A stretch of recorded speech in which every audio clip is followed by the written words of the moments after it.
Chapter 1. A Child's Beginnings.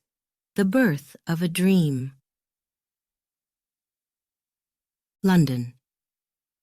The year is 1772. The city hums with life, a growing hub of trade and commerce.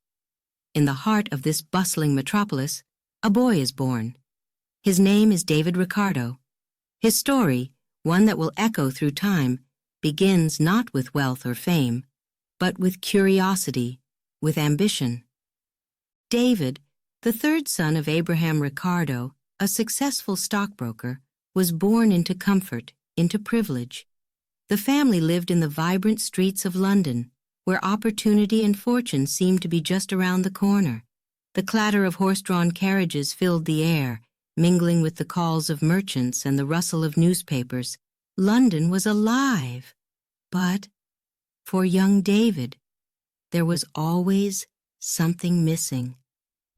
While other children played games, unaware of the world's troubles, David watched, listened, learned. He observed the figures his father worked with, gentlemen who discussed stocks, trade, fortunes made and lost with the rise and fall of markets. His brothers, too, seemed content to follow in their father's footsteps, to work alongside him, to join the business that had brought their family so much success. But David was different. At just 10 years old, he would sit by the window of their grand townhouse, gazing out into the London streets, dreaming. He could see the ships coming in from distant lands, carrying goods from across the seas, sugar, tea, textiles. Wealth was everywhere. But as his young eyes followed those ships, he wondered, how did it all work? Why did some men prosper while others toiled in poverty? Why were some nations rich and others poor? He was only a child, but his questions were far beyond his years. "David," his mother would call, her voice warm but firm. "Come inside, my boy, you've work to do." And so he would turn away from the window, from the world outside, and return to his father's office, to the ledgers and accounts. His father had plans for him, as he did for all his sons. Abraham Ricardo was a man of business, a man who believed in the power of hard work and discipline. His children would inherit his knowledge, his connections, his wealth, if they were worthy of it. And so, David was trained to follow in his father's footsteps, to join the world of stockbroking, of commerce. His education was strict, focused on numbers, on profit and loss. But something about this life didn't quite fit the boy. Even as he learned the trade, as he studied the market trends, a restless energy filled him. He could calculate the value of a stock as well as any grown man, but in his heart, the numbers meant little. There was a bigger picture, a larger puzzle that called to him. One evening, after a long day of work, David returned to his spot by the window. The evening sky was turning dark, and the street lamps were flickering to life, casting long shadows on the cobblestone roads. His brothers were inside, talking with their father about the day's business, but David remained silent, lost in thought. And then it hit him, like a spark. What if the real questions weren't about buying and selling? What if they weren't about making a quick profit or choosing the right stocks? What if there was a bigger mystery, an invisible force that made nations rich or poor, that created prosperity or poverty? He thought about the goods flowing through London's ports, about the way wealth moved between hands, between nations. Trade. There had to be something more to it, something beyond what he'd been taught. It wasn't just about price. It was about something deeper, something fundamental. But he was only a child. How could he, young David Ricardo, the son of a stockbroker, possibly understand such things? Days turned into weeks, and weeks into months, and yet the thought stayed with him, haunted him. While others went about their daily lives, concerned with the usual worries, money, status, marriage, David's mind raced with ideas. He became obsessed with understanding the why, with unraveling the mysteries of wealth and trade. His family noticed, of course. His father especially began to worry. "David," Abraham would say, his brow furrowed in concern, "why do you ask such questions? There's money to be made in business. Leave philosophy to the dreamers. Your path is clear, my boy. The stock exchange is where your future lies." But David wasn't satisfied. He couldn't be. As he grew older, he realized his destiny was not to follow his father's footsteps, at least, not in the way everyone expected. By the age of 16, Ricardo had become more involved in his father's business, gaining the trust and respect of the traders. He understood the workings of the market better than most adults. Yet, with every deal, every transaction, that gnawing curiosity returned. How does this fit into the bigger picture? He would steal moments away, reading anything he could find, searching for answers that the stock market couldn't give him. Economics, trade. These words had yet to be fully understood by the world, but David's heart raced every time he encountered them. It wasn't about the numbers anymore. No, for David, it was about understanding the invisible forces that moved the world. Then came the whispers, the murmurs among the traders. "Have you heard of Adam Smith?" Someone would say in passing, not realizing that the young Ricardo had been listening. "They say his book explains it all, the wealth of nations, trade, the way markets work." Ricardo's pulse quickened. Could it be? Could there truly be someone who had found the answers he was searching for? And so, it began. David Ricardo would one day challenge the ideas of even the greatest thinkers, but for now, he was just a boy with questions. He had yet to realize the path ahead of him, the path that would lead him to becoming one of the most influential economic minds the world would ever know. From that window, overlooking the bustling streets of London, his journey began. A journey that would take him far beyond the life of a stockbroker's son, into the world of ideas, of trade, of nations. He was about to change the world, though he didn't yet know it. In those quiet moments, staring out at the ships that came and went, a dream was born. Not of wealth, but of knowledge. Chapter 2. Breaking Free. A Young Mind Awakens. David Ricardo was no stranger to hard work. By the time he was a teenager, the family business, his father's pride, was already a significant part of his life. The clinking of coins, the rustle of paper ledgers, the hurried conversations in the office.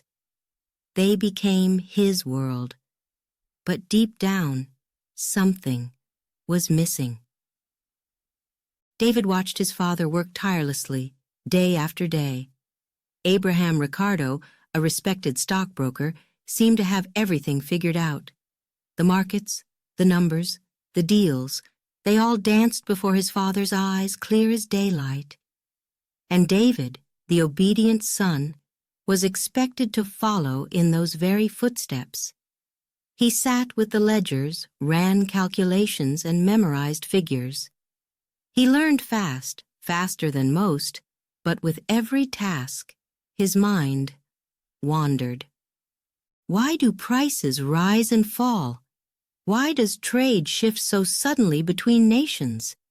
The questions gnawed at him, whispering in the back of his mind, like shadows lurking behind every transaction.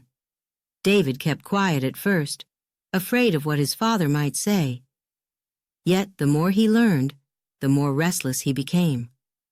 The stock market, this world of buying and selling, profit and loss, felt incomplete.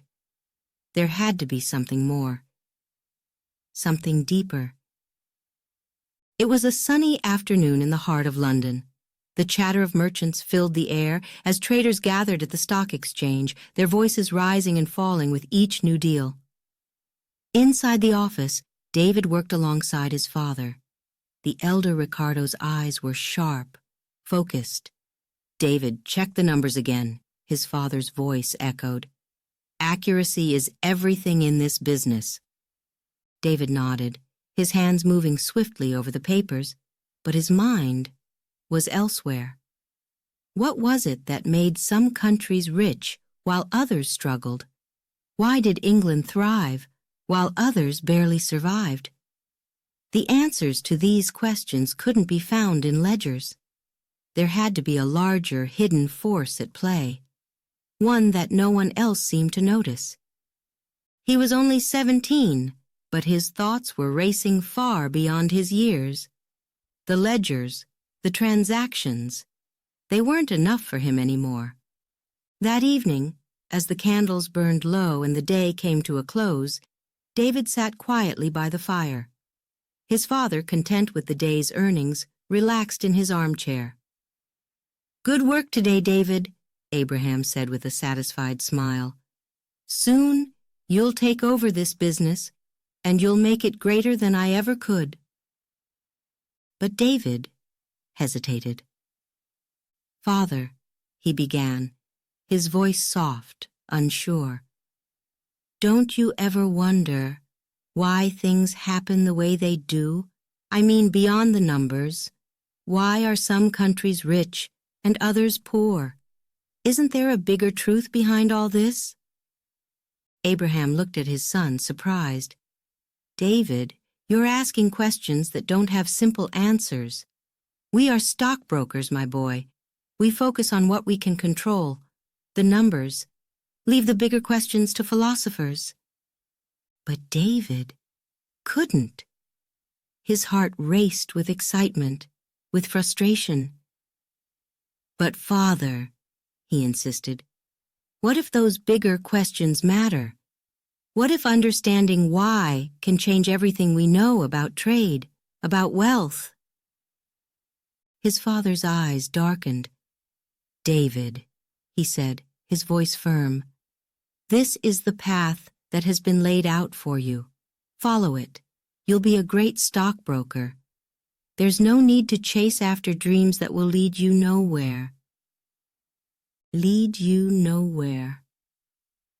Those words echoed in David's mind as he walked the streets of London that night, the cool air brushing against his face. His father had made it clear. His future was set. He would be a stockbroker, just like him. But David's thoughts refused to settle. He felt as if a door had opened in his mind, a door to a world of ideas he had only just begun to understand. Could he ignore it? Could he really spend the rest of his life dealing with numbers when there was so much more to uncover? As he passed by the docks, he watched the ships arrive, carrying goods from distant lands. His mind spun with questions. What drives this trade? What connects one nation's wealth to another's poverty? The spark inside him flared. David realized in that moment. He couldn't ignore it. He wouldn't. His curiosity, his desire to understand the deeper truths, these were more powerful than any path his father had set for him. His mind had awakened. Days turned into weeks, and the tension between David and his father grew. Abraham Ricardo couldn't understand why his son seemed so distant, so distracted.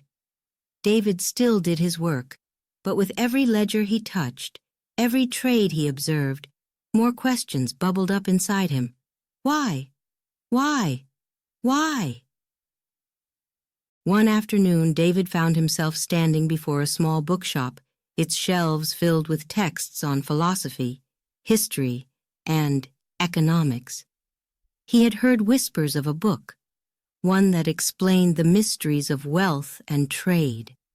Adam Smith's The Wealth of Nations. His heart raced as he picked up a copy. Flipping through the pages, his eyes widened. This was it. The key to everything he had been searching for. Adam Smith's words spoke of invisible forces that moved the market, of nations growing rich not through chance, but through patterns, rules, laws. David bought the book without hesitation. That night, he read until the early hours of the morning, his mind devouring every idea, every theory. It was like a veil had been lifted. He could see it now, how nations interacted, how trade wasn't just about prices, but about relationships, about choices that affected the fate of entire economies. The more he read, the more certain David became. He couldn't stay in his father's world, not forever. There was something greater waiting for him. But breaking free wouldn't be easy. His father's expectations weighed heavily on him, and his family's future seemed tied to the business. Yet inside, the spark grew stronger every day. His journey had begun. As David gazed out of his window one last time that night, the streets of London alive with the sounds of the bustling city, he knew he had to follow this path, wherever it would lead. He wasn't just a stockbroker's son anymore. He was David Ricardo, a young mind awakening to the possibilities of the world and the mysteries he was destined to unravel. Chapter 3. Rebellion and Love. The Turning Point. The decision came suddenly, like a bolt of lightning striking the calm skies of David Ricardo's life. He hadn't planned it. He hadn't wanted to defy his family. But love doesn't ask for permission. It doesn't follow rules. And David, a man of reason, of numbers, of calculated decisions, found himself in the midst of a storm he could never have anticipated. Her name was Priscilla Ann Wilkinson. She wasn't like the women David's family had expected him to marry. She wasn't Jewish, she wasn't from a family of wealth and status, but she was everything to him. Her gentle heart, her calm voice, her unwavering belief in her Quaker faith. She filled David's world with a light he had never known. And in her presence, for the first time in his life, he felt free. But love doesn't come without consequences. The Ricardo household had always been strict, steeped in tradition. David's parents had raised him with the expectation that he would marry within their community, within their faith. It was the way things were done. In their eyes, family, faith, and business were the pillars of a good life, and straying from any of these was a betrayal of everything they held dear. When word reached Abraham Ricardo that his son had been seen with a Quaker woman, whispers spread through the family like wildfire. David's father called him to his office, his face stern, his eyes cold. The tension in the air was thick, almost suffocating. "David," his father began, his voice sharp, "I've heard rumors that you've been keeping company with a woman outside of our faith, a Quaker." David's heart pounded in his chest, but he met his father's gaze without wavering. "It's not a rumor, Father," he said calmly. "Her name is Priscilla Ann Wilkinson, and I love her." The room seemed to freeze.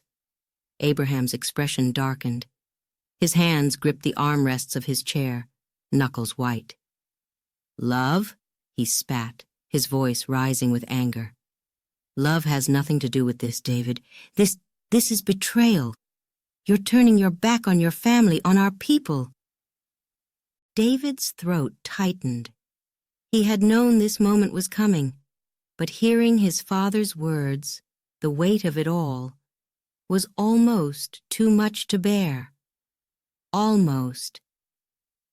"I'm not betraying anyone," David replied, his voice steady, though inside his heart was breaking. "I'm following my own path." Abraham stood abruptly, slamming his hands down on the desk. "Your own path?" he thundered. "What path is that? A path that leads away from everything we've built? A path that abandons your faith, your family, your future?" David felt the sting of his father's words, but his resolve didn't falter. He had made his choice. "I love her," he said again, softer this time, but no less certain. "And I will marry her, with or without your blessing." The silence that followed was unbearable.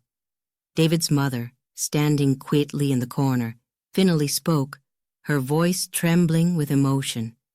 "David, think of what you're doing," she pleaded. "Your father, your brothers, we've given you everything. Don't throw it all away for love." But David's mind was made up. "I am thinking, Mother," he said, his voice filled with the weight of his decision. "I've thought long and hard about this. Priscilla is the woman I want to spend my life with, and nothing will change that." And with that, the room seemed to close in around him, the walls pressing tight. His father turned away, unable to look at his son. "Then you're no longer a part of this family," Abraham said, his voice cold, final. "You've made your choice. Now live with it." David walked out of his father's office, the world spinning around him. He had always known this moment would be painful, but the reality was like a knife to the heart. His family, had disowned him. He was alone, cast out. Everything he had known, everything that had shaped him, had crumbled in a single moment. And yet, somewhere deep inside him, there was a flicker of something else.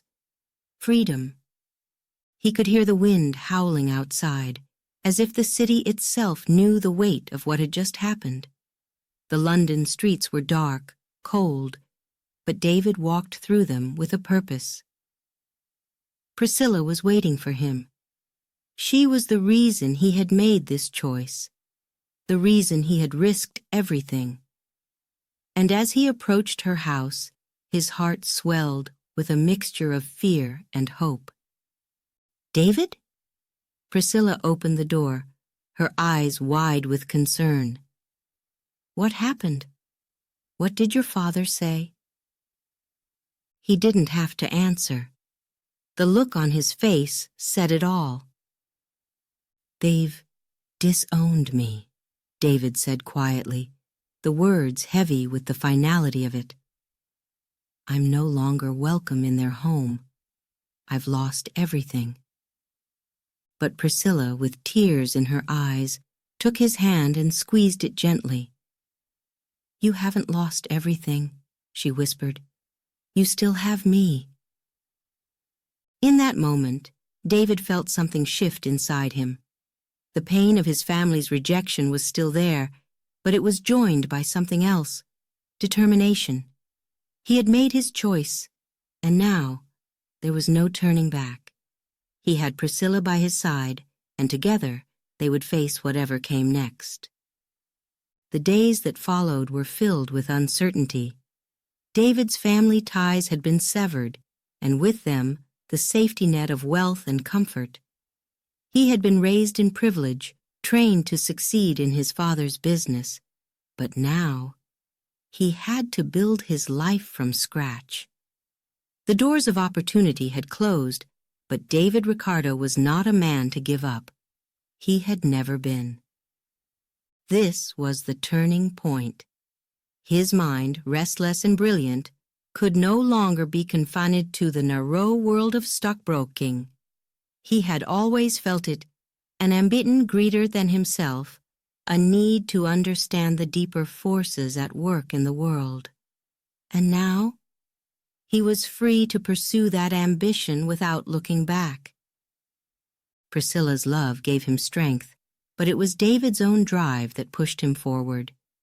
He threw himself into his studies, devouring books on economics, trade, and politics. He was determined to prove that his choice, to follow his heart, to defy his family, wasn't a mistake. And slowly, piece by piece, the foundations of his future began to take shape. The journey ahead wouldn't be easy. He was starting from nothing, rebuilding his life from the ground up. But David Ricardo was no longer bound by the expectations of others. He was free. Free to think, free to love, and free to change the world in ways no one could have imagined. And so, the stage was set. The young man who had defied his family, who had been cast out for love, was about to embark on a path that would lead him to greatness, a path that would reshape the world of economics forever. Chapter 4. Self-Made Man. A New Path Emerges. David Ricardo walked through the crowded streets of London, his heart heavy, yet his mind clear. Banished from his family's wealth, cut off from the comfortable life he had always known, he was now a man alone. The doors of his father's grand home were closed to him forever. The world of privilege, of certainty, was gone. All he had left was his determination. But David, penniless as he now was, stood tall. He wasn't broken. No, not at all. There was something deep within him, a fire that wouldn't go out. The world may have stripped him of his family's fortune, but it couldn't take his greatest asset, his mind. And so, with nothing but the clothes on his back and the knowledge in his head, he stepped into the London Stock Exchange, unchanged, unshaken. The Stock Exchange was a world unto itself. The air crackled with energy, with the rise and fall of fortunes, the endless rhythm of buying and selling, shouting and bartering. The men here had power, real power, power to control the flow of money, of goods, of wealth across nations. Ricardo had grown up in this world, had seen it from the inside, and now he was ready to carve out his own place within it. But it wouldn't be easy. Without the backing of his family, without the connections and reputation of his father, he was just another man in the crowd, just another name. But there was something different about David, and it didn't take long for others to notice. On his first day, Ricardo stood at the edge of the exchange, watching, listening. His sharp eyes followed the movements of the traders, his mind calculating, analyzing every deal, every shift in price. He saw patterns where others saw chaos. He understood the flow of the market, the invisible forces behind the numbers. And soon, he began to make his moves. At first, he took small risks, placing modest bets, barely noticeable. But they paid off. Each win, each successful trade, fueled him. His reputation started to grow, whispered among the traders. "Who is this young man? How does he understand the market so well?" And it wasn't just his success that drew attention. It was his calm. Even in the heat of a deal, when others rushed, when they panicked, Ricardo remained steady. His talent for numbers, his ability to predict shifts in the market, it was uncanny. He could see the future in a way no one else could. As the days turned into weeks, David's wealth began to grow again, slowly but surely. Every trade brought him closer to rebuilding his life, to proving that he didn't need his family's fortune to succeed. But something else was stirring within him, something deeper than the thrill of the market. Each night, after the hustle of the exchange had quieted, Ricardo would return home, tired but restless. He would sit with a candle, his mind racing with thoughts thoughts not of profits, but of principles. His love for economics had never left him, and now it called to him louder than ever. The market was a game, yes, but David knew there was more to it than just winning and losing. There were rules, forces, laws that governed it all, laws that he was determined to uncover. He began reading voraciously, devouring books on trade, taxation, and economics. He wasn't content with just playing the game. He wanted to understand it. The works of Adam Smith had lit the spark, but now Ricardo was ready to go further. He wanted to challenge the way people thought about wealth, about nations, about the very fabric of the economy itself. And so, between his days at the stock exchange and his nights spent studying, David Ricardo's mind began to shift. He was no longer just a trader, no longer just a man rebuilding his fortune. He was becoming a thinker, an economist, a man with ideas that would one day change the world. But still, the road ahead was long. The more he studied, the more he realized how complex the economy truly was. It wasn't just about goods and services, about supply and demand. It was about people, about nations, about the choices that shaped the destinies of entire populations, and more importantly, it was about how nations could grow richer together, not at each other's expense, but through cooperation.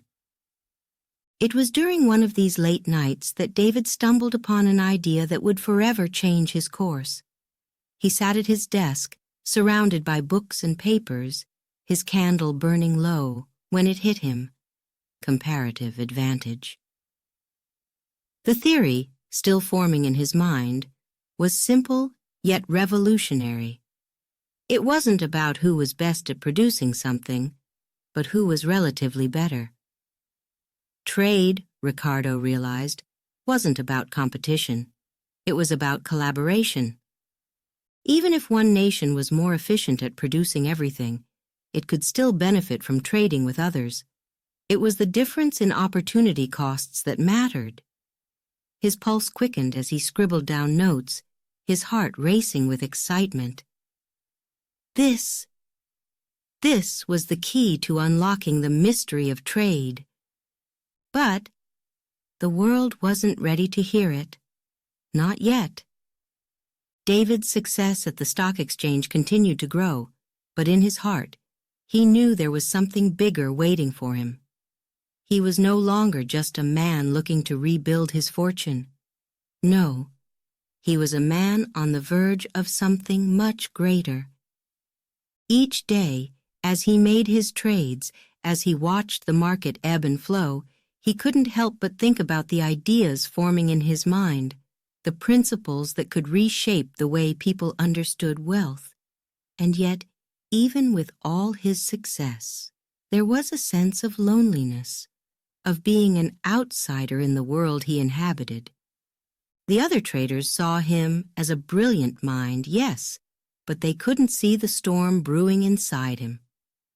They didn't know about the restless nights, the hours spent poring over economic theories. They didn't know that Ricardo's mind was no longer just on the numbers in front of him, but on the future of economic thought itself. David Ricardo, the man who had once been cast out by his family, was now rising higher than he had ever imagined. But his path, his true path, had only just begun. The world of economics was calling to him louder than ever, and soon, very soon, he would answer that call. His journey as a self-made man was far from over. In fact, it was only just beginning. Chapter 5. A Curious Encounter, Adam Smith's Legacy. It began as just another day, a day like any other. The streets of London were bustling, filled with the familiar sounds of horses' hooves clattering on cobblestones, merchants shouting their prices, and the never-ending hum of commerce. David Ricardo, now a rising figure in the world of trade, walked through those streets, his mind already filled with numbers, deals, and the shifting tides of the market. But today, something was about to change. Something unexpected. Ricardo had never been one for distractions. His days were spent on the stock exchange, his evenings with books and ledgers, his mind constantly calculating, constantly searching for the deeper meaning behind the chaos of trade. But as he passed a small dusty bookshop, something caught his eye. There in the window was a book, a thick volume worn with age, its title barely visible beneath the layers of dust. Curiosity tugged at him. He paused just for a moment. His heart quickened. He had heard whispers of this book, The Wealth of Nations by Adam Smith. Traders spoke of it in hushed tones. Economists revered it. Ricardo, always the practical man, had ignored it for too long. But today was different. With a deep breath, he pushed open the creaky door and stepped inside. The smell of old leather and parchment filled the air, the light dim and warm. Behind the counter, the shopkeeper barely looked up from his newspaper as David approached the shelf, his fingers brushing the spine of the book that would change his life. He picked it up, the weight of it heavy in his hands. The Wealth of Nations. His eyes scanned the cover, and something stirred inside him. Something more than curiosity. This could be the answer he had been searching for. This could explain the questions that had plagued him for so long. Without hesitation, he purchased the book and hurried home, his mind already racing with anticipation. That night, by the dim glow of a flickering candle, David opened the first page. His fingers trembled slightly as he began to read. Adam Smith's words. They were unlike anything he had ever encountered. The ideas within the Wealth of Nations flowed like a river, each thought building upon the last, sweeping Ricardo away into a world of economics, trade, and human behavior. He read late into the night, his eyes devouring the pages, his mind soaring. Smith spoke of the invisible hand, the unseen force that guided markets, the natural order that emerged when individuals pursued their own self-interest. The markets weren't just random. There were rules, principles that governed them, and Smith had laid them out with stunning clarity. Ricardo's heart raced as he read, his thoughts spinning, ideas swirling in his head like a storm. Could it be that the chaos of the stock exchange, the unpredictability of trade, the rise and fall of fortunes, could all of it be explained by these simple, elegant principles? The night passed in a blur. Hours slipped by, unnoticed. He was completely absorbed, lost in the world of Adam Smith's ideas. The candle burned low, but Ricardo's mind burned brighter than ever before. He felt as though a door had opened, a door to a deeper understanding of the forces that shaped not just the markets, but the world itself. Smith wrote of division of labor, how specialization made economies more efficient, how each person, by focusing on one task, contributed to the greater wealth of society. Ricardo's eyes widened with excitement. He had seen it, of course, on the exchange, in the factories, in the ports. But now, with Smith's words as a guide, it all began to make sense. He read on, devouring every chapter, every line, every idea. But as the dawn light crept through the window, a new question emerged in Ricardo's mind. Could there be more? The thought gnawed at him, even as the brilliance of Smith's ideas dazzled him. Smith had laid out the foundation. Yes, that much was clear. But was it possible that there was something beyond these principles? Something that Smith had missed? Ricardo's mind, always restless, always searching, couldn't help but wonder. He closed the book, his hands still trembling slightly. The Wealth of Nations had sparked a revolution in his thinking, but it wasn't enough. He needed to go further. There were still gaps to be filled, mysteries to be solved. Smith had shown him the way, but now it was up to Ricardo to take the next step. In the days that followed, Ricardo's mind was consumed by this new vision. He couldn't stop thinking about Smith's theories, couldn't stop applying them to everything he saw around him. The flow of goods, the rise of prices, the movement of markets, it all began to fall into place, as if Smith's ideas were the key that unlocked the hidden structure of the world. But even as he marveled at this new understanding, Ricardo felt the pull of something deeper. He began to question. He began to challenge. Could Smith's ideas explain everything? Was there a force even greater than the invisible hand, something that could offer even more insight into the complexities of trade and economics? He returned to his books with renewed purpose, diving deeper into the world of economics, pushing himself to understand not just what Smith had written, but what he could contribute. He began to explore new concepts, new theories, daring to think beyond the boundaries that had been set. One night, as Ricardo sat at his desk, papers scattered around him, he felt it, a spark of inspiration, comparative advantage, the idea that nations, even if they were less efficient in producing everything, could still benefit from trade by focusing on what they could do relatively better. His pulse quickened. This was the answer he had been searching for, a new layer to Smith's theories, a new way of understanding the power of trade. Ricardo scribbled down notes furiously, his heart pounding with excitement. He could see it now, clear as day. Nations didn't have to compete in everything to thrive. They could specialize, they could trade, and both would benefit. It wasn't about who was best. It was about who had the advantage. David Ricardo's world had changed forever. Adam Smith's words had set him on a new path, but now Ricardo was forging his own way. The questions that had once haunted him, the mysteries of wealth, trade, and nations, were no longer unsolvable puzzles. He was beginning to understand the answers, and with each passing day, his ideas grew stronger, bolder, more revolutionary. His journey was far from over. In fact, it had only just begun. But one thing was certain. David Ricardo would not rest until he had unraveled the deepest truths of economics.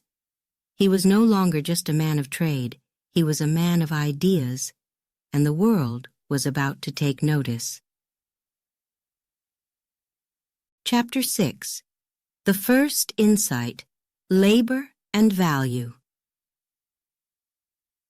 The night was quiet, still.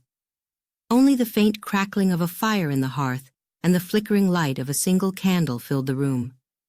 Outside, London slept. But inside, David Ricardo was wide awake. At his desk, papers were scattered everywhere, books peeled high, ink stains smutting the edges. Ricardo, his brow furrowed, scribbled furiously, his quill scratching against the parchment as if it were a race against time. His mind was ablaze. An idea had taken root, and he could feel it growing, expanding, demanding to be brought to life. Labor, value.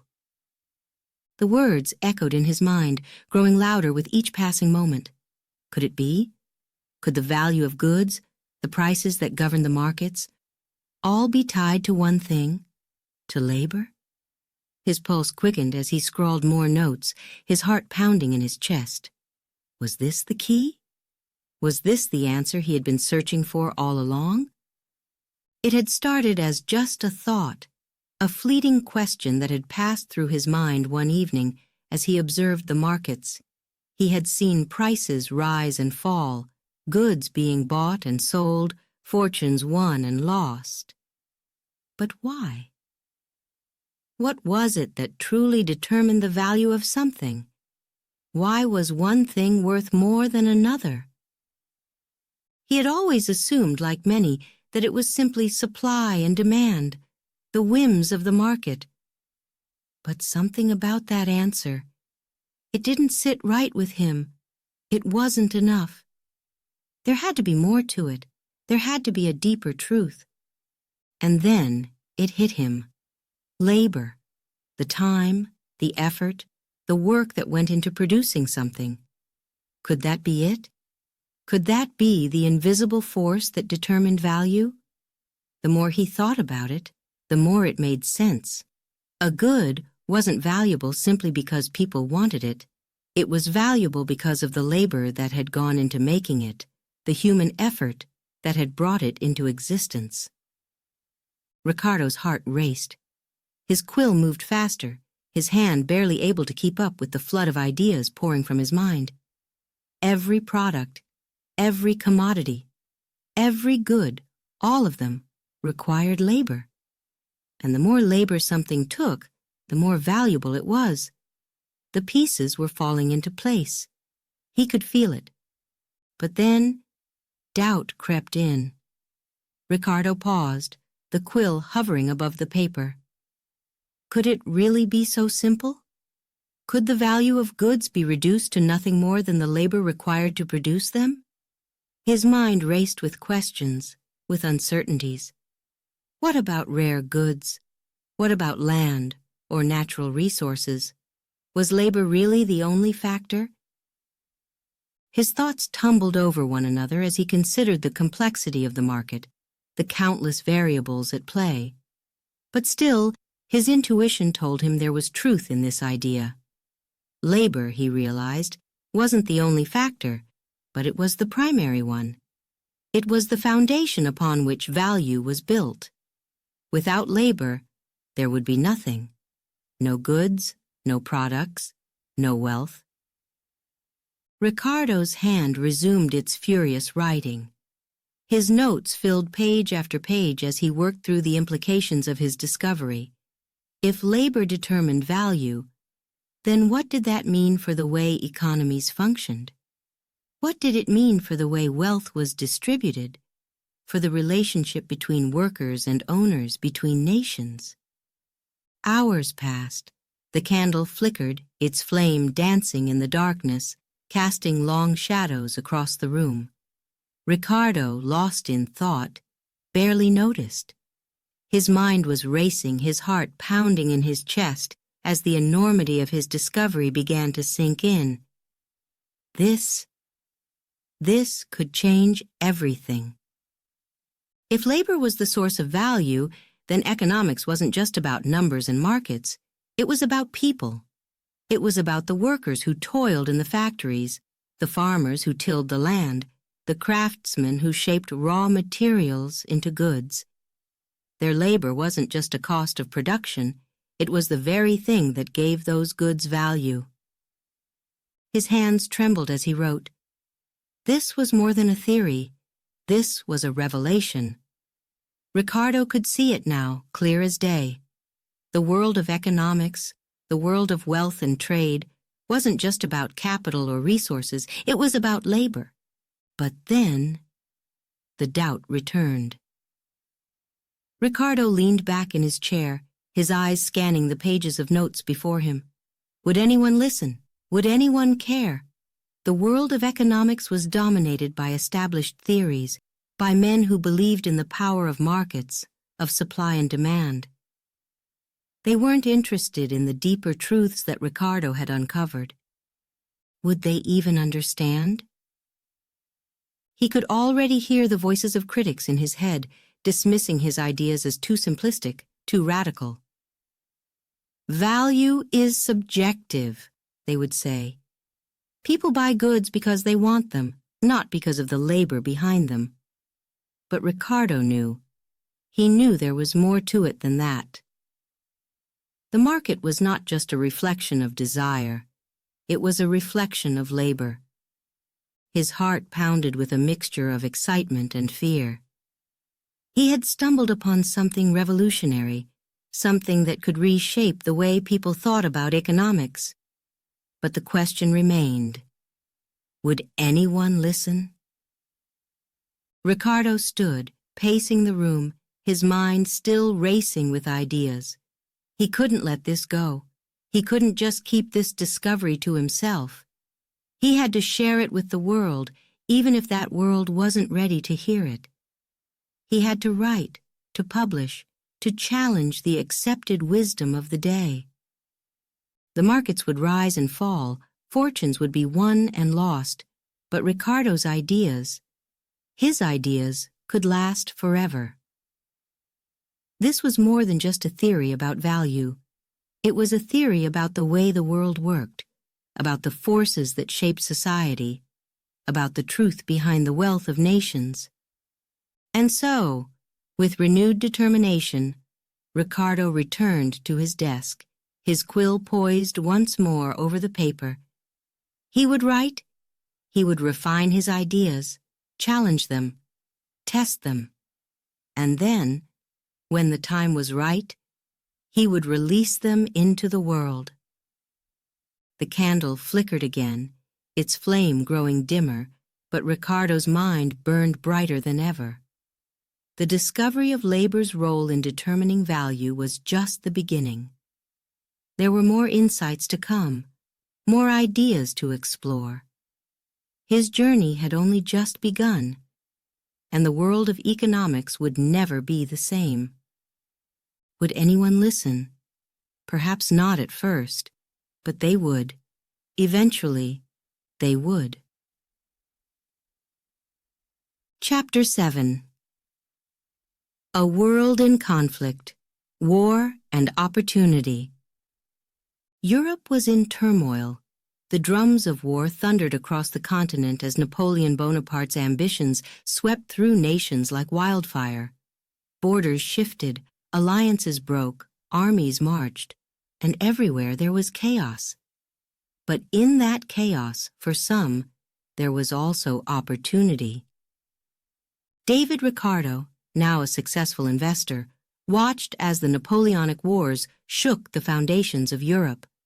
Countries were plunged into uncertainty, economies strained under the weight of war. Prices soared, grain, metals, textiles, everything became more expensive. The world seemed on the edge of collapse, and yet, Ricardo saw possibility. In the markets, while others panicked, David remained calm, calculating, observant.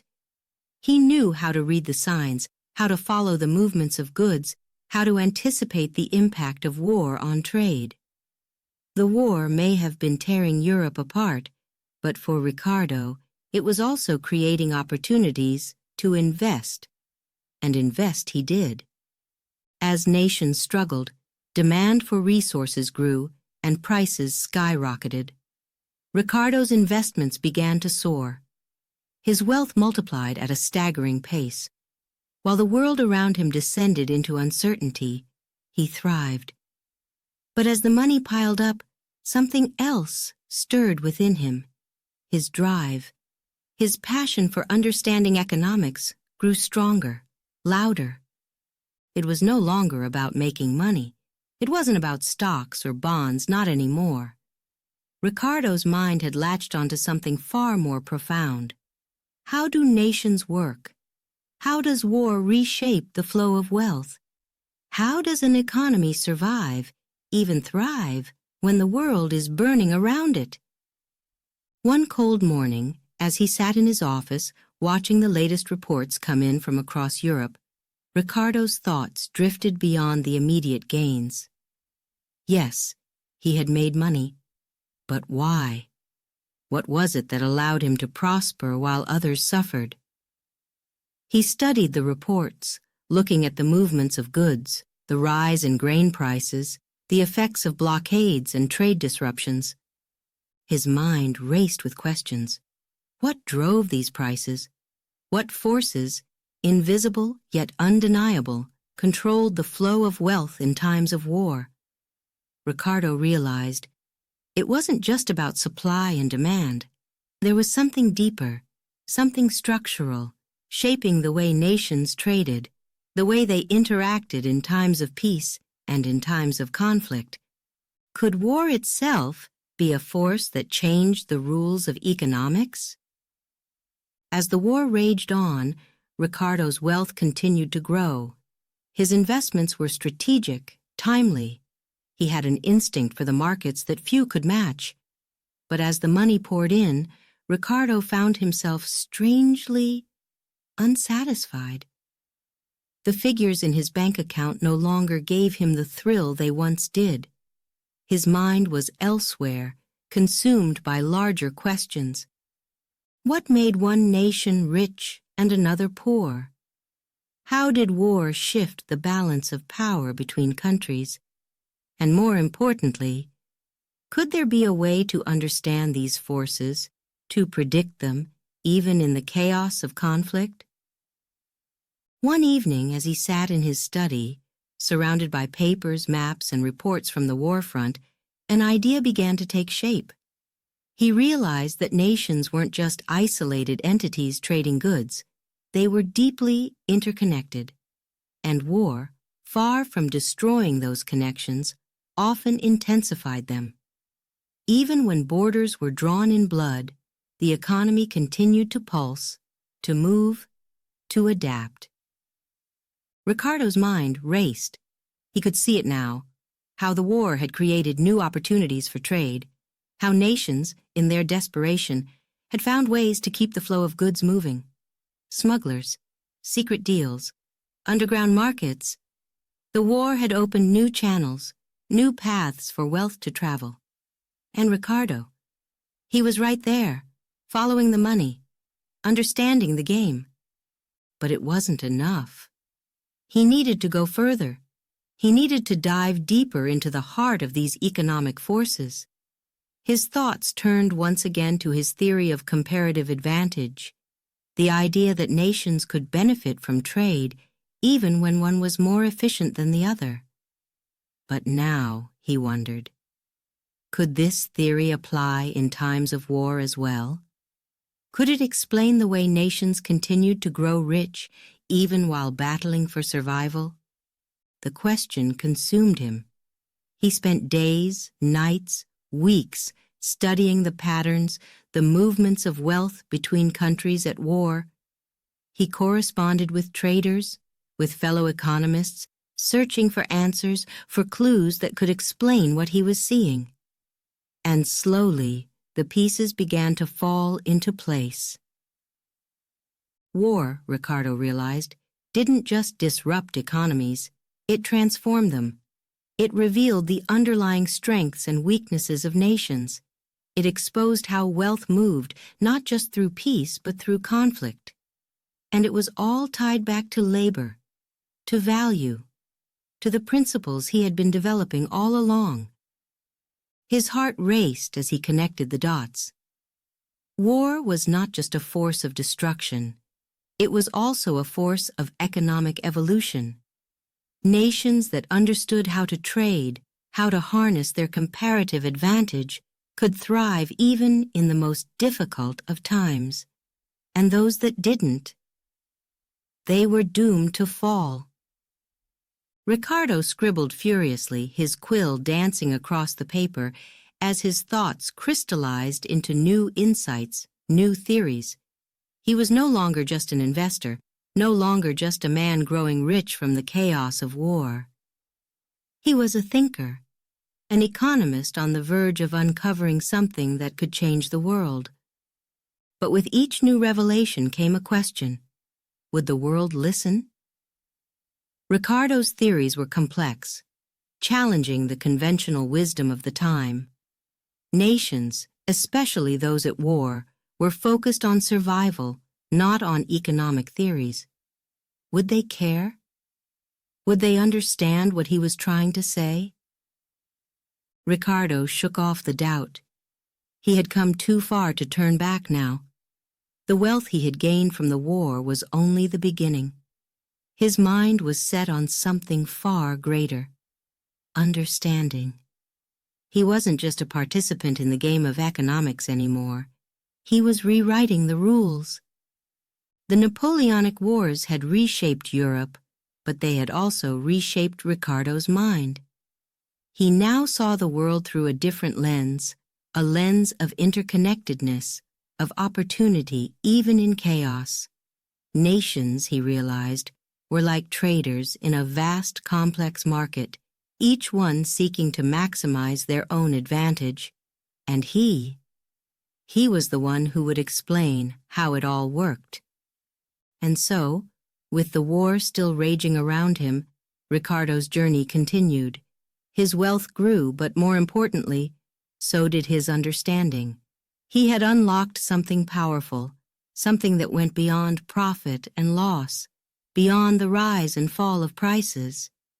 He had seen how nations, even in their darkest moments, could find ways to thrive, and he would make sure the world understood it too.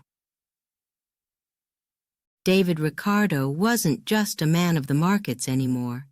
He was becoming a man of ideas, a man whose theories would one day change the way the world understood wealth, trade, and nations.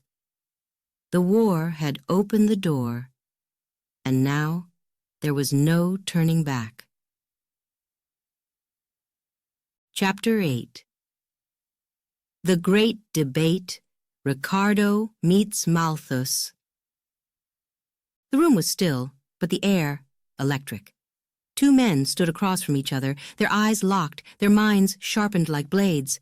David Ricardo and Thomas Malthus, two of the greatest economic thinkers of their time. Friends. Yes, but rivals too. And today, that rivalry would come to a head. The debate had been brewing for months, maybe even years. Their correspondence had begun with polite exchanges, but as their ideas evolved, so did the tension between them. They disagreed on so much: population, resources, the very future of society itself. And now, face to face, there would be no letters to soften the blow, no distance to dull the impact of their words. Malthus, a tall and stern figure, was first to speak. His voice, deep and calm, filled the room. "David," he began, his tone measured but filled with certainty, "you must see that the unchecked growth of population will lead to disaster. The earth has limits, limits to how much food it can produce, limits to how many people it can support. We cannot escape the reality of scarcity." He paused, watching Ricardo, waiting for a reaction. "Without control," Malthus continued, "we will face famine, poverty, and suffering. The poor will multiply, but the land cannot keep up. Resources will dwindle. We must act, or nature will act for us." Ricardo listened, his face calm, but his heart racing. Malthus was passionate, there was no denying that, and his theory, the so-called Malthusian trap, had captured the imagination of many. The idea that population would outstrip food supply, leading to inevitable collapse, was a grim vision of the future. But Ricardo wasn't convinced. When Ricardo spoke, his voice was clear, steady, but filled with quiet intensity.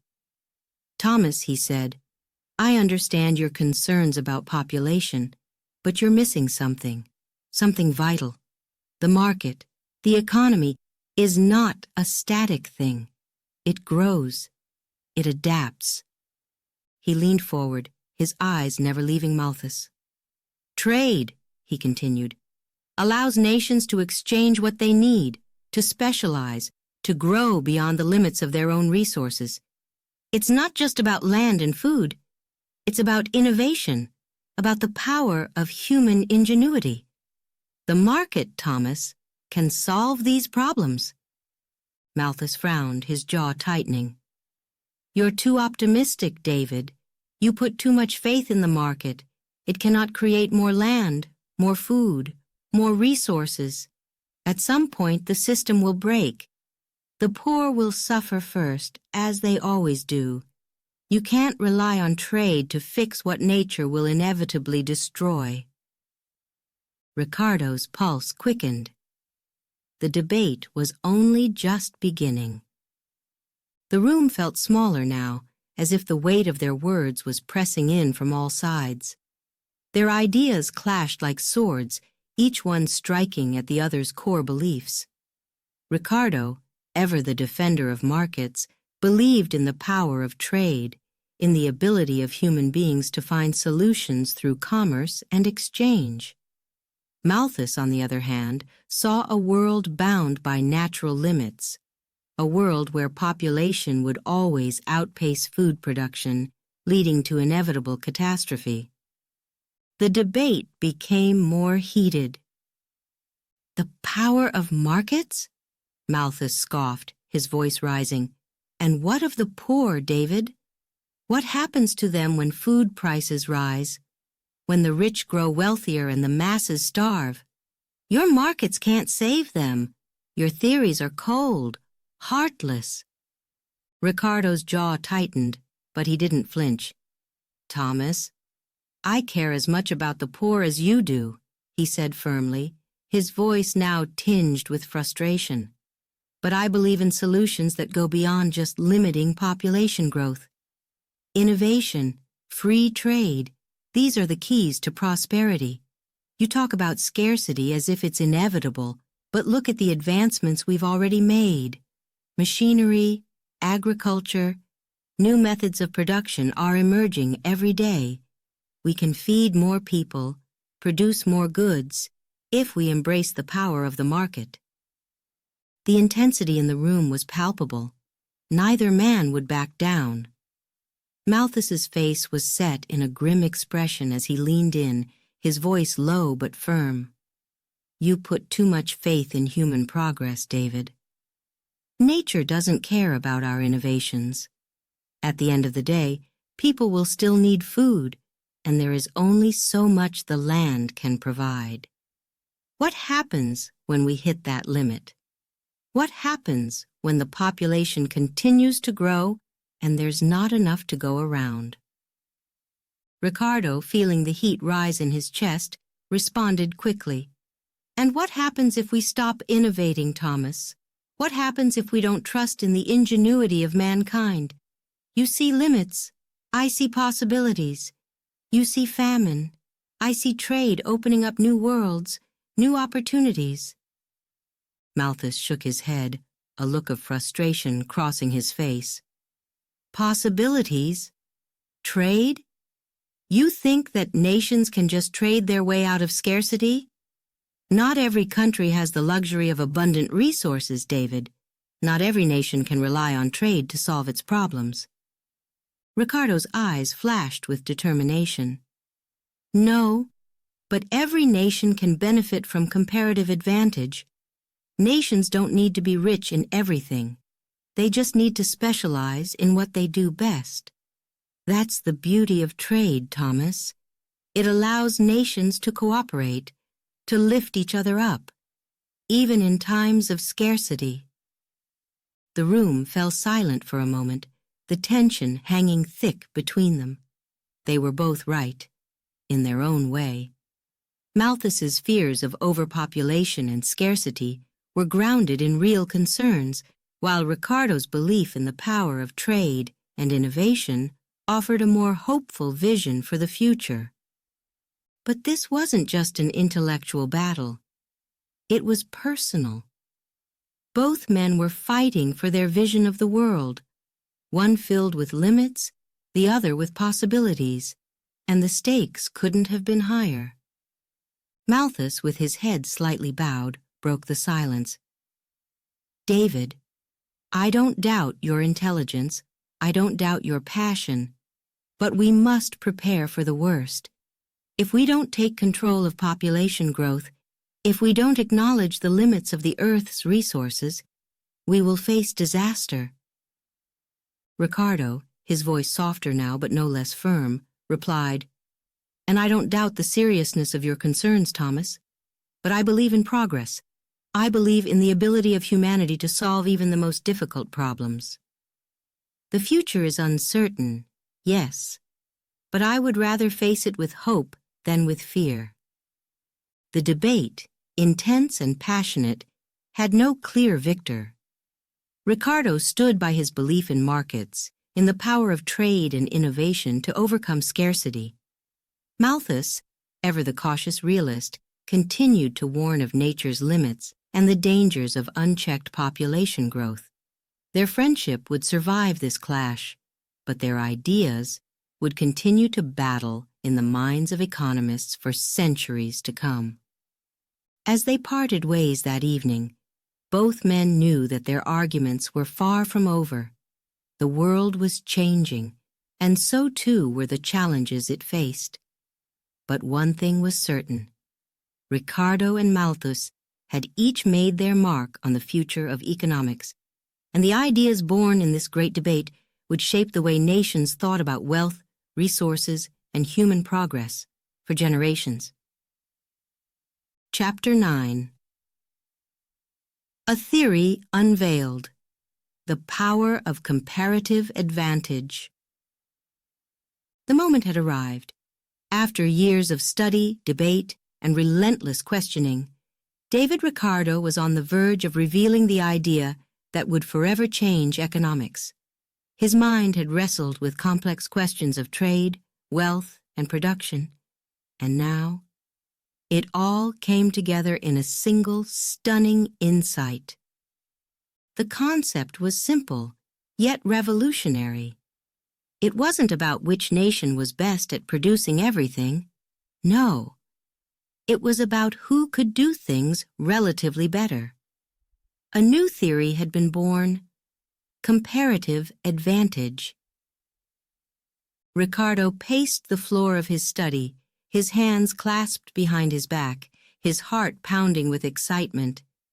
He had spent countless hours thinking about trade, about why nations interacted the way they did. Why did countries produce some goods but import others? Why didn't every country just produce what it was best at? Then, it hit him like a bolt of lightning. It's not about absolute efficiency, it's about relative efficiency. Even if one country could produce everything better, that didn't mean it should. In fact, if nations specialized in what they did relatively better and traded with one another, everyone would benefit. Trade wasn't a zero-sum game. It was a way for nations to grow richer together, to lift each other up through cooperation, not competition.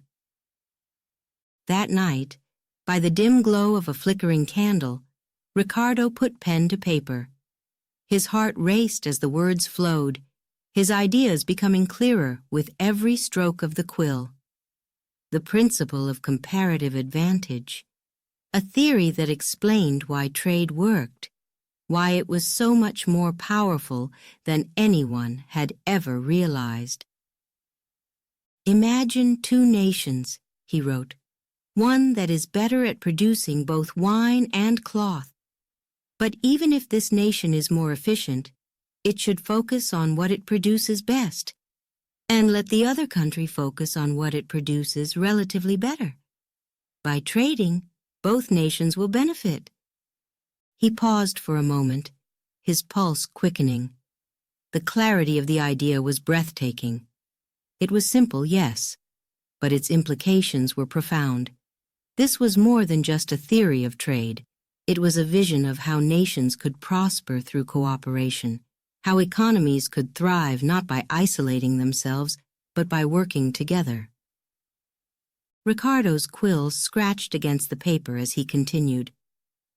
The power of comparative advantage lies not in who can do things best, but in who can do things relatively better. By focusing on their strengths, nations can trade with one another in ways that benefit everyone. The following weeks were a blur of activity. Ricardo shared his new theory with his fellow economists, his friends, his rivals, and the reaction was staggering. At first there was confusion. How could it be? How could nations benefit from trading if one was clearly more efficient at everything? But as they studied his work, as they grasped the simplicity of his argument, a wave of realization spread across Europe. It wasn't about who was best, it was about specialization. By focusing on what they did relatively better, even the less efficient nations could grow richer. Economists, traders, policymakers, they were stunned.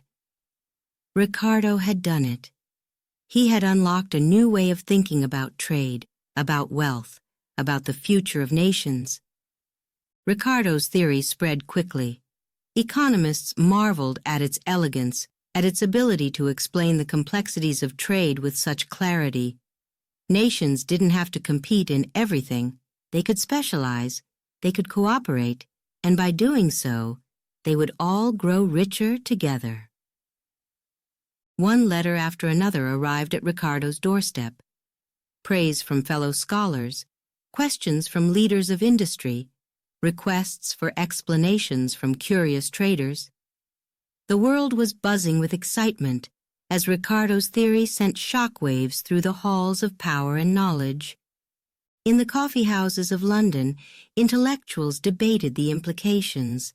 In the offices of policymakers, trade agreements were re-examined, recalculated, and in the minds of economists, new possibilities began to emerge. But as the excitement grew, so too did the questions. Could Ricardo's theory hold up in the real world? Could nations truly grow richer by specializing in trading, even when one was more efficient at everything? Ricardo knew that this would be the true test of his idea. Theory was one thing, but practice was another. He continued to refine his work, diving deeper into the mathematics behind his theory, applying it to real-world examples. He knew that his idea wasn't just a breakthrough in economic thinking, it was a solution. It was a way for nations to grow, to prosper, to escape the traps of poverty and isolation, and he was determined to prove it. The turning point came when his theory reached the political stage. Governments across Europe began to take notice. With the Napoleonic Wars behind them, nations were eager to rebuild, to grow their economies once again. And here was Ricardo, offering them a path forward, a way to navigate the complexities of international trade with confidence. One by one, leaders began to adopt his ideas. They saw the potential in comparative advantage, in the power of specialization. Trade agreements were signed, alliances formed, and slowly but surely, Ricardo's vision began to take shape in the real world. The world had changed, and Ricardo had helped shape that change. Years later, looking back on this moment, Ricardo would realize just how monumental his discovery had been. Comparative advantage wasn't just an economic theory, it was a framework for understanding the world. A way for nations to connect, to cooperate, to grow together. His heart swelled with pride, but not just for the success of his idea. It was for the promise of what it could bring, a future where nations worked together, where trade wasn't a source of conflict, but of prosperity. He had seen it, clear as day, the power of comparative advantage, the power of cooperation. Chapter 10. The Written Legacy, Principles of Political Economy. The room was quiet, except for the soft scratch of a quill on paper. David Ricardo sat at his desk, his hand trembling slightly as he dipped the quill into ink, his heart heavy with the weight of what he was about to write. Before him lay the beginnings of his magnum opus, the work that would define his legacy, the principles of political economy and taxation. Every line, every word, captured the essence of his life's work, his discoveries, his theories, his passion for economics. He had poured his soul into this book, determined to leave behind a blueprint for future generations, a guide to understanding the forces that governed wealth, trade, and society. But as he wrote, something else lingered in the back of his mind, a shadow that he couldn't ignore. His health.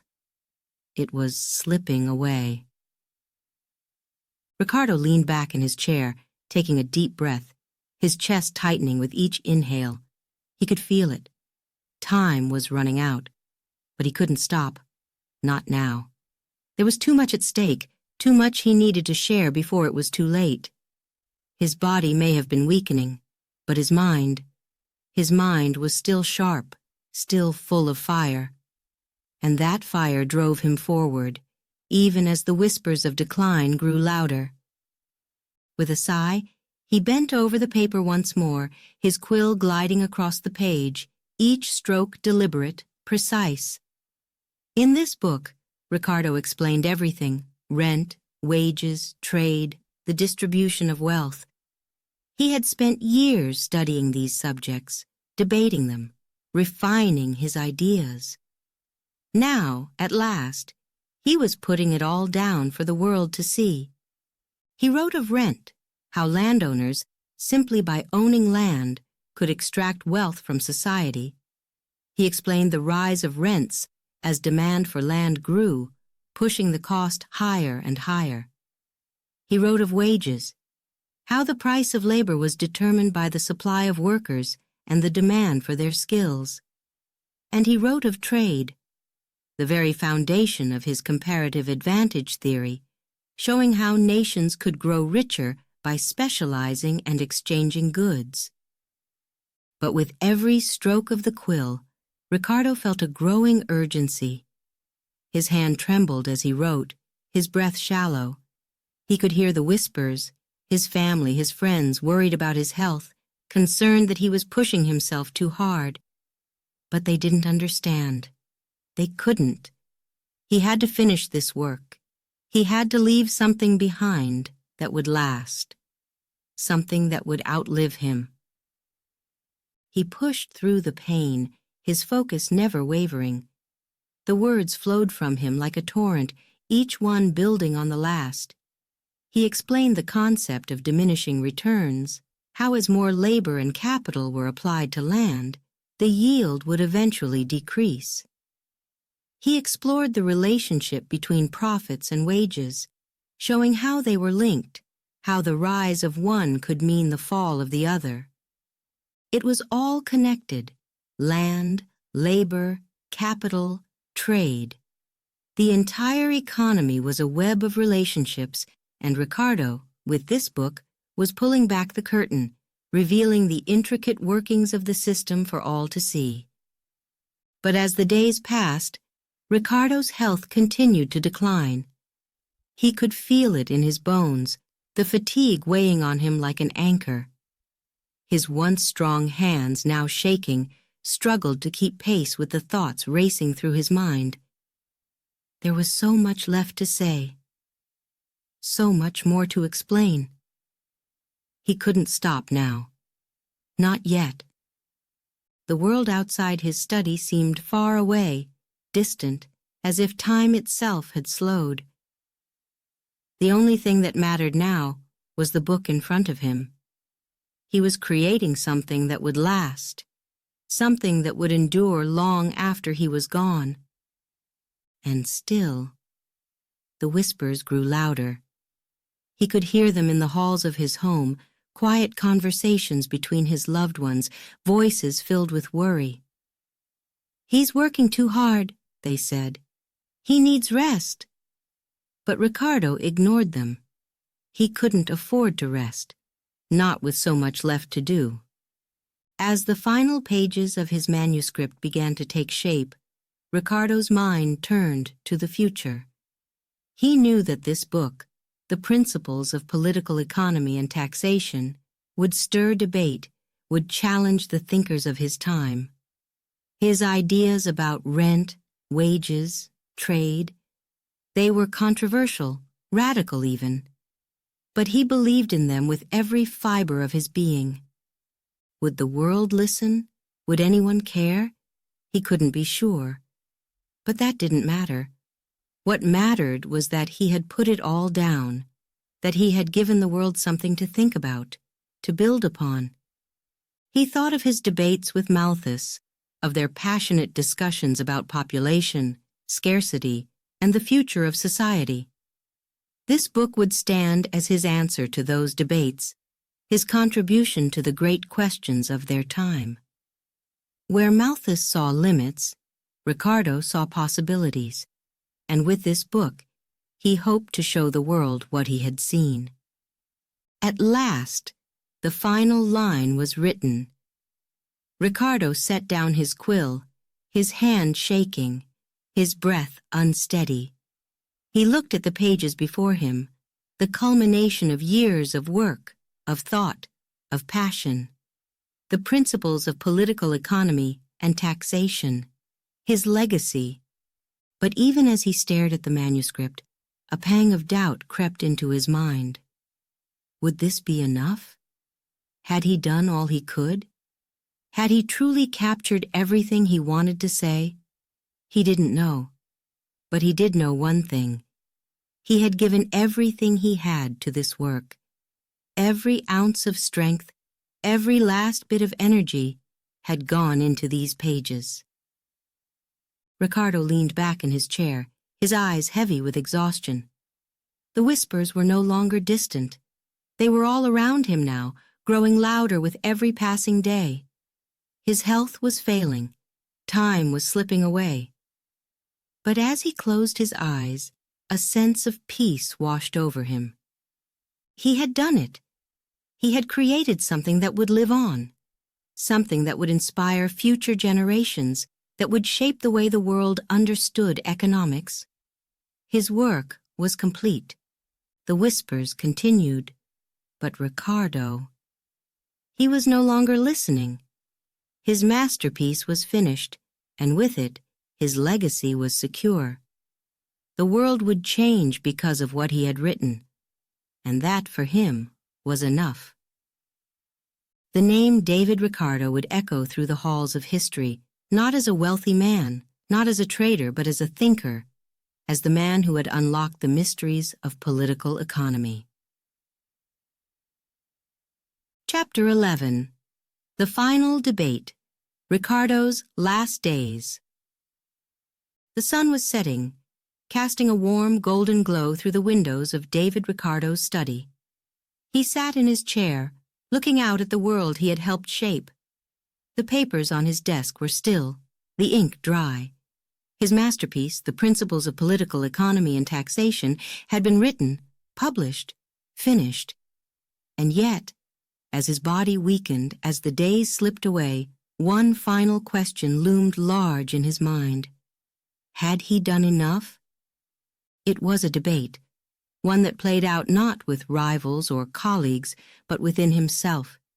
His ideas, his theories. They had stirred the minds of economists, challenged the accepted truths of the time. But would they last? Would anyone remember his work once he was gone? Ricardo's breath was shallow now, his once strong body growing frail, but his mind remained sharp, alive, filled with the same restless energy that had driven him throughout his life. He thought of the long nights spent studying, writing, debating, the conversations with his friends, his family, and with his great rival, Thomas Malthus. Malthus. Even now, in his final days, Ricardo could almost hear the man's voice. Their debates had been fierce, passionate, each one pushing the other to defend their ideas, to refine their arguments. Ricardo had never agreed with Malthus's grim view of the future, his belief that population growth would inevitably lead to famine, to poverty. No. Ricardo had always believed in the power of human ingenuity, in the ability of markets and trade to lift nations out of scarcity. And yet, as he sat there, his hands trembling, he couldn't help but wonder, Was Malthus right? Had he been too optimistic? Had he put too much faith in the power of markets, of trade? The world was changing. New challenges lay ahead. Would his ideas stand the test of time? The debate raged inside him, each thought clashing with the next. He had spent his life building a theory, crafting a vision of how economies worked, how nations could grow richer together through cooperation. Comparative advantage, the cornerstone of his legacy. But was it enough? Ricardo's thoughts turned to his family, his wife Priscilla, his children.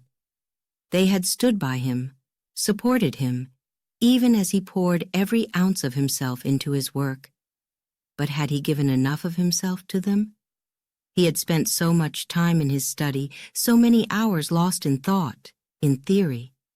Had he missed the moments that truly mattered?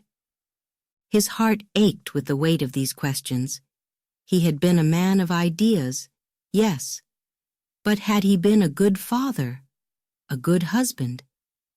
The whispers of doubt crept in, threatening to overshadow everything he had accomplished.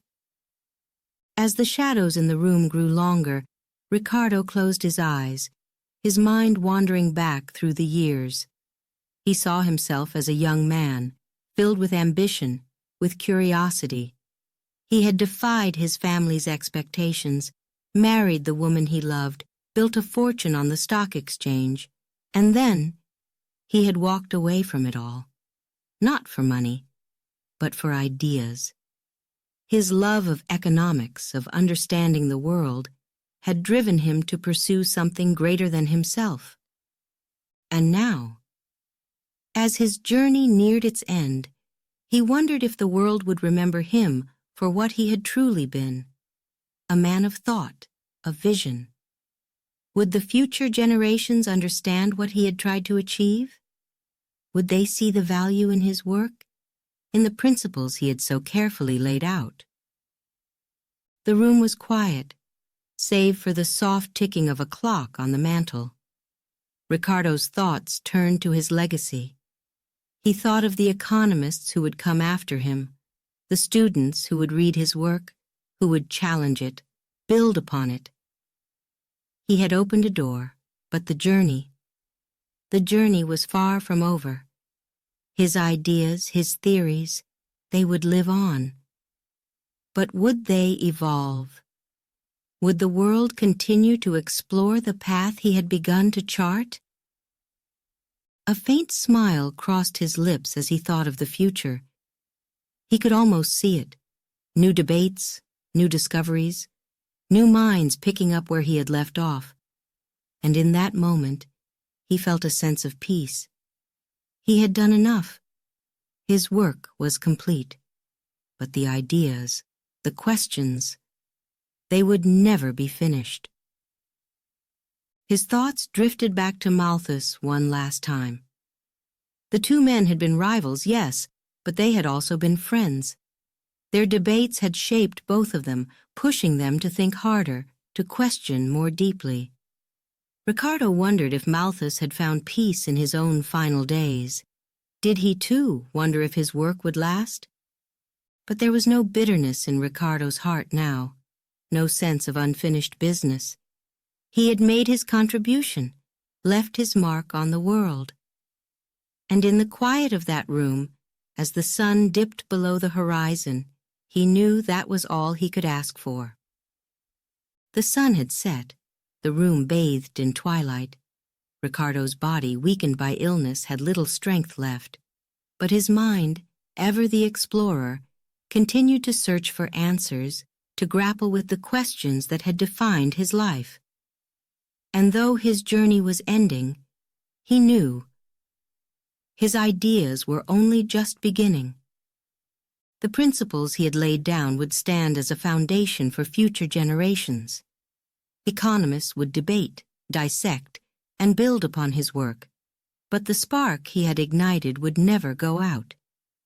His theories would shape the world for centuries to come, even as new thinkers rose to challenge them.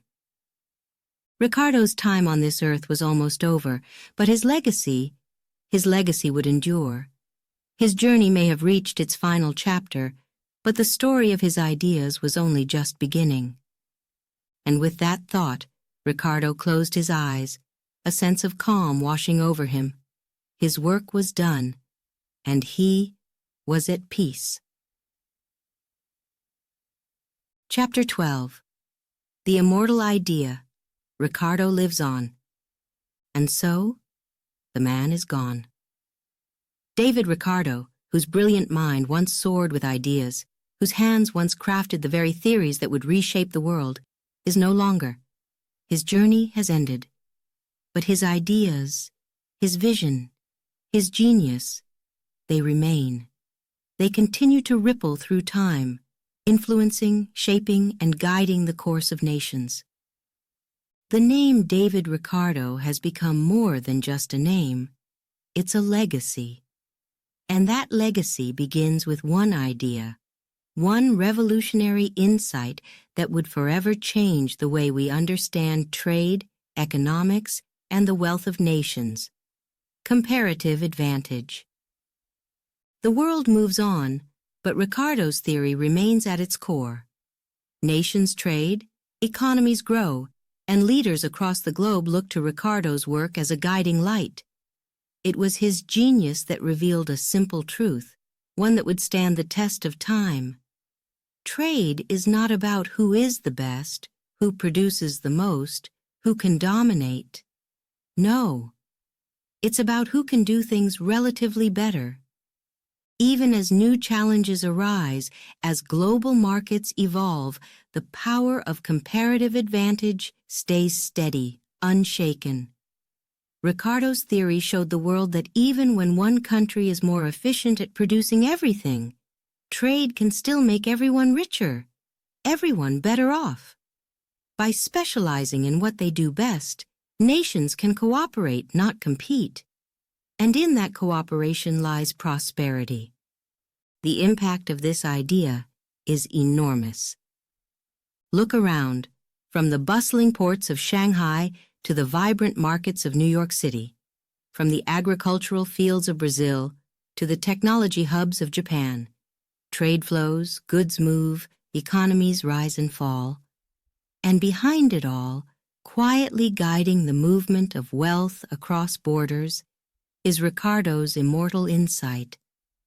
Economists, policymakers, and scholars continue to study his work, refining it, building upon it. Comparative advantage is now a cornerstone of modern economics, taught in universities, discussed in the halls of power, shaping trade agreements between nations. But this wasn't always the case. When Ricardo first published his theory, the world was skeptical. The idea seemed almost too simple. Could it really be that everyone benefits from trade? Could nations truly grow richer together? Economists of the time struggled to grasp the full depth of Ricardo's insight. But as the years passed, as nations began to embrace the power of trade, Ricardo's theory proved itself again and again. His vision became reality, and the world took notice. As Europe recovered from the Napoleonic Wars, as industrial revolutions swept through the West, Ricardo's ideas became more important than ever. Countries that had once waged war against each other began to see the potential of working together. Trade opened doors that had once been locked, creating new opportunities, building bridges between nations.